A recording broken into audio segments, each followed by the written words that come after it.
And when we saw him, we started screaming, JJ, JJ. That a coup will not succeed if the atmosphere, the climate is not calling for it. He told Ghanaians, I have hard work for you. Christianize me if you may, but don't try to Europeanize me.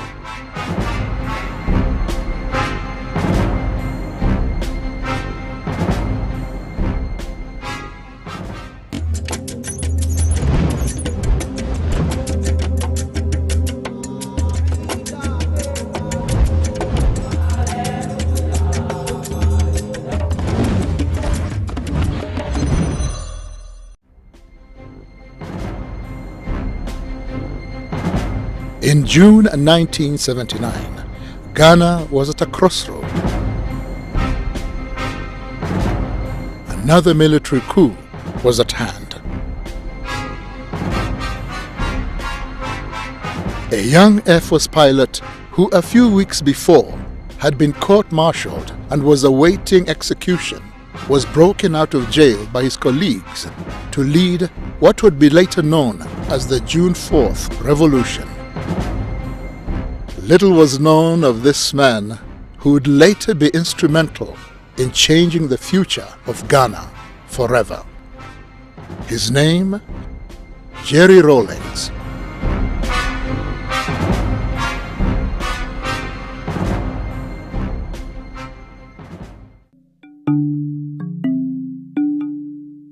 JJ Rawlings was born in Accra, Ghana, on the 22nd of June 1947 to his mother Victoria Abok-Chui and his Scottish father James Ramsey.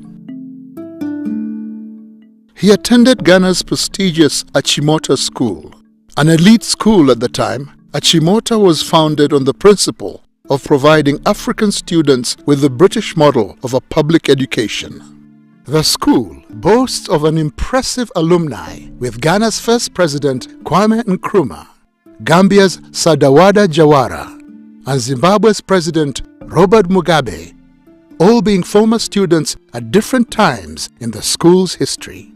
I must say that it probably was one of the finest times of my life. You know, it's modern school. It's a place to be proud of. I noticed him, yes, because he was very visible and bullied us even though we were in the same class. Not in a very bad way, but you know, bullying is bullying. And so you can't help but notice him. But I never thought that we'll come this far. By collective effort, that the nation's problems can be solved. Before his fame as a revolutionary, JJ Rawlings was unknown to most of Ghana.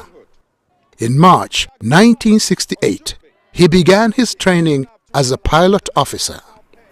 I've wanted to fly from the age of 6. Honest. I was standing next to my mother, you know, in a compound house when the young man also in the house, you know, asked me what I'd like to be when I grew up. And I said, I'd like to be a pilot. And bang, my mother slapped me on the back. Oh, yes, yes. You'll be a doctor. You'll be a scientist. I mean, the whole house, the compound became quiet, shocked at what had just happened. I never gave up my dream. He graduated in January 1969 and was commissioned a pilot officer. And because of his exceptional skill, he won the coveted Speed Bird Trophy. The Speed Bird Trophy went to Lieutenant JJ Rawlings for being the best Air Force cadet of the flying training school. I won the Speed Bird Trophy. In those days, we didn't have televisions. You know, we had what they call the newsreels in movie houses. But my mother was not interested. He earned the rank of flight lieutenant in April of 1978. The early years of independence in Ghana were filled with great hope for the future, with the country's first president Kwame Nkrumah's leadership. set to catapult Ghana into a new era. But over the years, Nkrumah's regime became less accommodating and declared the nation a one-party state.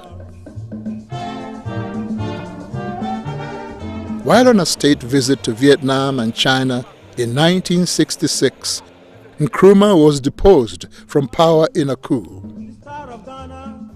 I was at school. So how did the people around him, how did they conduct or misconduct themselves in such a way as to bring so much hatred to Dr. Kwame Nkrumah?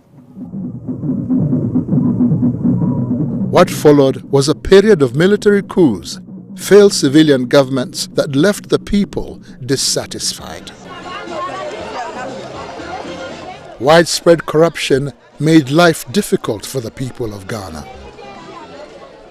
This led to growing anger and resentment. Ghana then, everything was monopolized. I remember our basic food like beans and gari was only sold. I remember at that time Malata was sold by one woman. One, believe you me, one person was selling that, only one. There was no soap.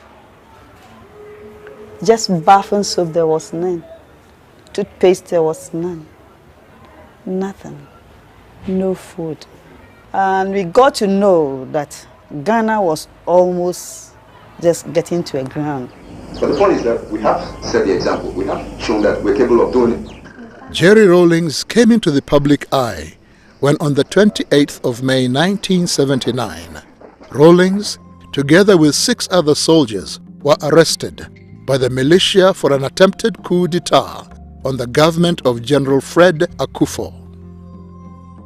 Rawlings appeared before a general court-martial charged with leading a squad of soldiers on the 15th of May 1979. I keep describing it as turning on the gas in a kitchen. That's how volatile it was. From a distance, all you needed to do was to ignite a match and throw it inside. And that's what I could have done in 79, 15th May. I was praying for the best. I also knew exactly what was going on in the country and knew that he had taken the flag for all of us. Therefore, if he had to die for his conviction, I knew he would prefer to do that. He was found guilty and awaiting execution. The trial was a public one that was meant to deter any future coups and was broadcast for all of Ghana to see and hear. They were, they were trading some things amongst themselves, the prosecution and the lawyers and whatnots, and severally and whatnots, those terms they use. So I got up and grabbed the microphone, said, I don't understand these terms and all that's going on, neither do my boys. And I'm just here, and I'm taking responsibility for everything that's happened, and to leave my men alone. But I wanted to make sure that they hear what I have to say first. He made an unforgettable speech in court and said, I am not an expert in economics, and I am not an expert in law, but I am an expert in working on an empty stomach, wondering when and where the next meal will come from. I know what it feels like going to bed with a headache for want of food in the stomach. He was an embodiment of the reaction, the disappointment, the great disappointment of the people of Ghana. Instead, the name Rawlings became the symbol of hope and deliverance for the people of Ghana. On the 4th of June of that same year, a mutiny by officers in support of his cause broke him out of jail, sparking the revolution. So what would that leave? Yao Graham was in university then and remembers the mood of the time. It was in the middle of this split national mood that JJ Rawlings was arrested and reported as somebody who was planning to clean up the mess by overthrowing these people. Now it's important to understand this because He didn't say anything. The prosecution said this was what it was about. But such was the mood that people identified that actually this guy is saying exactly the way we are all feeling. So he became a hero on account of the honesty of the prosecution. 1979, I was almost 10 years. If I recollect, that June 4th, when we heard that something had happened, I think it was on the news. That's the first time you know that something is going on. They start playing Ghana national anthem. So we knew that another person had taken charge of the country.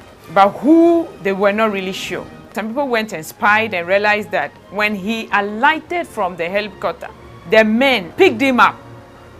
And when we saw him, we started screaming, JJ, JJ. And my dad would shake his head and say, wow, we are in trouble and our kids are hailing this man.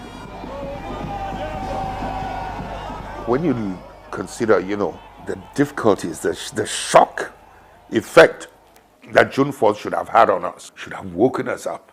And I do remember, to be quite honest, in those volatile, violent, difficult days when people were calling for let the blood flow, etc., there were some intellectuals and some diplomats who, I guess, have a better knowledge of history, who were asking me that I was exercising too much control. I was restraining it too much. Jerry Rawlings and his soldiers formed the Armed Forces Revolutionary Council, AFRC. I didn't expect to be here. Later, the AFRC carried out what Rawlings described as a house cleaning exercise. This was basically the identifying of leaders that were deemed corrupt. The leaders were either sentenced to prison for their crimes or in some cases executed by the AFRC. 3 months later, on 24th September 1979, the AFRC allowed Hila Liman to head Ghana and the People's National Party, PNP. However, Hila Liman's presidency was short-lived.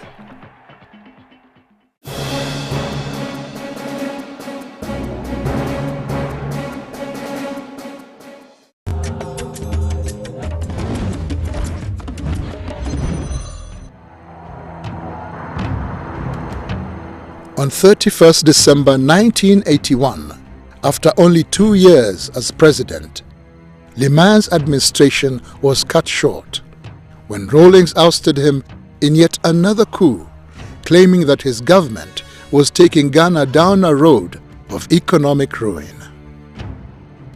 But it was his second coming, as we call it here, the 1981 coup d'etat, that then made him the figure that he is today. That was when people encountered him directly or indirectly. It was a fairly difficult period. The PNDC is a government that is or should be run by the people. I ended up in office not because I wanted to be chairman, to be head of state, but it was just my passion to see justice done, my love of freedom. That's what puts me always in this position, or put me in this position. Rawlings' government was called the Provisional National Defense Council, PNDC. PNDC was made up of both civilians and soldiers. The government set about to restore the nation's pride and infrastructure through hard work, determination, and mass inclusion. The politics of the country was being driven very much by ordinary people, by young people, particularly students. And a lot of the people who fanned out across the country to build the base for the PNDC. Students took months, university students took months from school to go and lift cocoa for export. The symbolism of that was very important. I belong to the generation that actually had to stop schooling, and we had to go out working to get cocoa from the farms to the ports to be exported and other things. it brought us awareness. If earlier on we thought there was a thin divide between the people and government, now that alone told us that we are the government and it's the people who make up the government, and that it is time for us to stand up for our own rights. That is what JJ Rawlings represents for most of the people of my generation.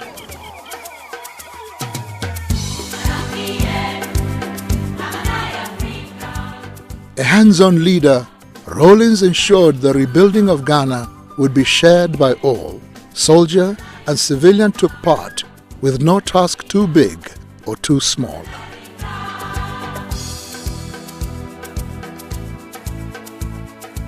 His passion is the underdog not being maltreated or mistreated. And looking at a situation where if we have, let's say, 6 million Ghanaians, he wants to bring all 6 million Ghanaians to a certain level of livelihood. I know him to be a passionate man. He wants things done immediately. I always say Kwame Nkrumah always wants things done yesterday. And Rawlings wanted things done immediately, quick. They have that one in common. He's the type who does not mind getting his hand dirty. He'll be passing here and maybe we are doing a cleanup. He'll come and join us. He'll just get and come and join you. He doesn't see himself as being above people. I remember one of the pictures. He was at Ashiama, cleaning gutter, and people were standing there folding their hands and looking at him inside the gutter. Your president. The young government was beginning to change the face of Ghana, but the economic reforms challenge they faced was one that caused Rawlings' rule to change drastically. I remember in 1983, before the budget was presented, that budget devalued Ghana's currency from 2.75 cedis to the dollar to 29 cedis to the dollar. Previous governments have been overthrown for much smaller devaluations. The long-term effect of these economic policies has been to worsen inequality.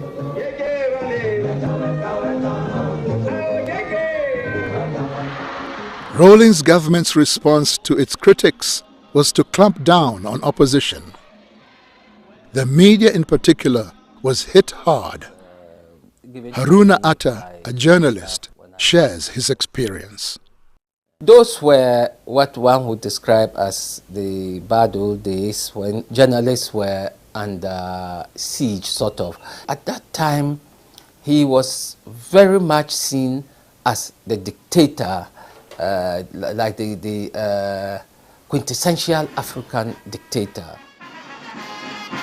Rawlings and his government had to instill measures that before would seem to be a compromise of their status quo, dealing with the West. Pope John Paul described capitalism, the capitalist economic philosophy, as the savagery of capitalism. What are you going to say about us in the so-called developing world, in Africa? Rawlings is a man of many faces. There was a time I wanted to be a priest, you know. Yeah. Charismatic. How are you? I'm going to take you together with a flower. And now, his long-time secret as an artist has been finally exposed. You may not believe it, but I'd much rather be known as an artist than as a president. Just as I would much rather probably be known for flying skill than being a president. Maybe it's because through this you can see my power of observation, my sense of precision, my striving for excellence. I don't know where you found this, but the point is I've kept quiet about this thing because I haven't done my wife's portrait yet, you know. If I'd done my wife's portrait also, I would have felt good about, displaying this. A family man, he is married to Dr. Nana Ajeman Rawlings, his childhood sweetheart. He doesn't remember. I remember the first place I met him in primary school at a school called Mrs. Sam's School. And he obviously didn't recognize me because I was black, I was dark. Because this lady was fair, and there were a lot of fair kids in the school. And she actually used to discriminate between the fair and the dark ones. So the fair ones knew each other and the dark ones knew each other. So he didn't see me, but I saw him. It's just a joke I crack all the time. Nana, in the first place, was somebody I noticed from the age of 14, somebody I've been in love with.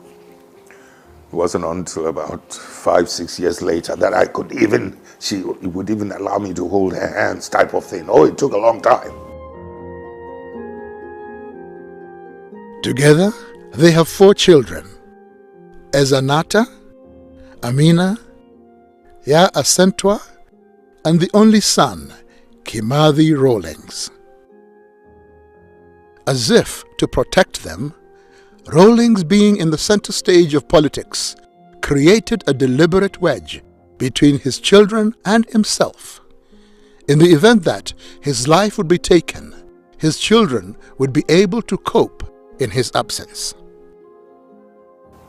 I avoided my daughters, for some years. I mean, I'd see them, but I did not want to develop any emotional attachment with them.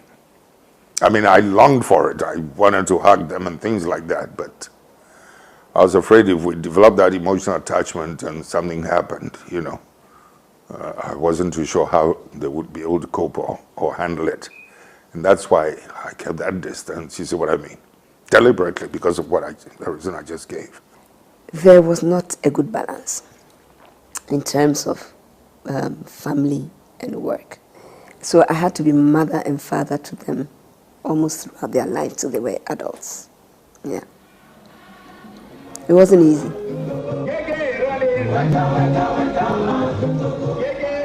He is also famous for being stubborn. In being stubborn, mind you, while I was in high office as chairman of the PNDC within the revolution or head of state, my stubbornness did not translate itself into stopping our people from doing something that I felt would hurt us. One would sometimes allow it in order not to break the growing confidence in our people. They sometimes needed to make a mistake. My stubbornness did not stand in the way. In the early 1990s, the African continent began to experience a new wave of political structure, the return of multi-party politics. Much like the 1960s, as country after country gained independence from colonial powers, now the people wanted more. Rawlings, always able to read the mood of the people, was quick to embrace it, changing his government from military to civilian.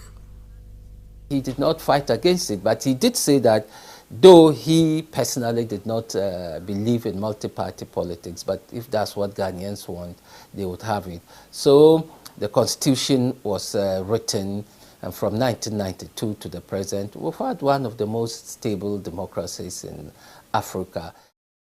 As required by the constitutional mandate, Rawlings' term of office ended in 2001 and was succeeded by John Kufuor, his main political rival.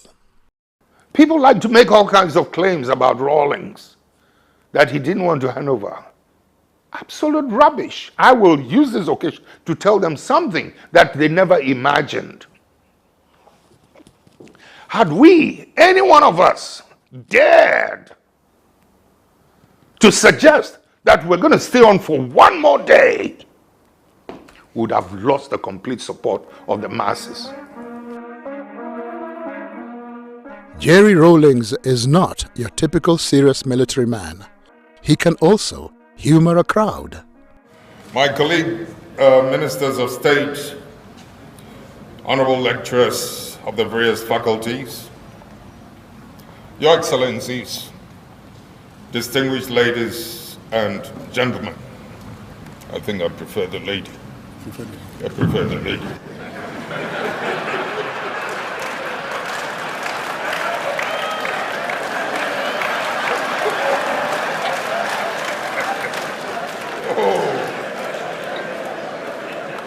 I mean, this little warmth you want to enjoy, he wants to come up.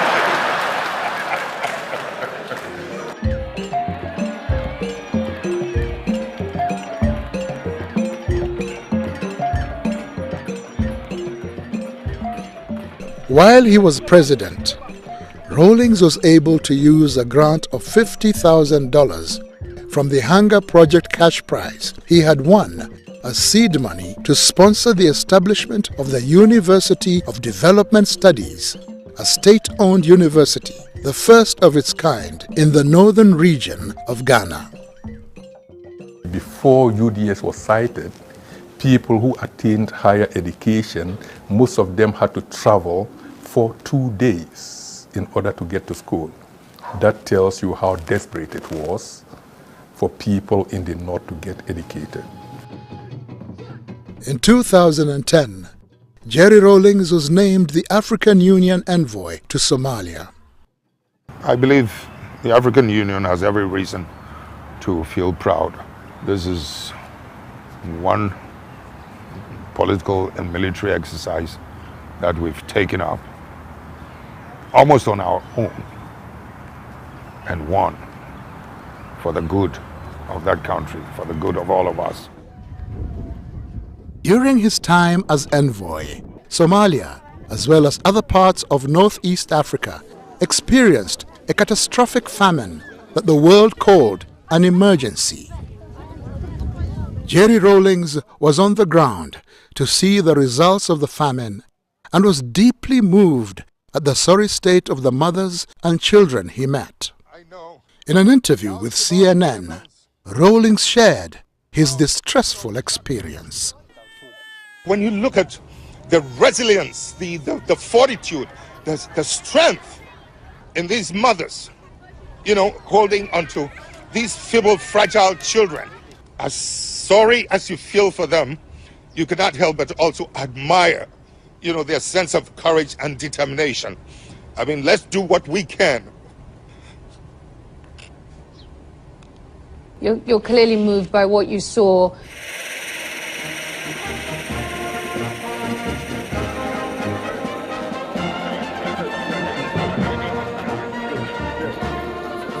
You may like him, you may not like him, you may agree with some of his methods, or you may not agree with some of his methods, but you cannot be in denial. You shouldn't be in denial because he's occupied a major part of the country's history. After 18 years in power, where you can say that actually, if you look at the sweep of Ghanaian history, Jerry Rawlings is the second most important ruler in Ghana's history after Kwame Nkrumah.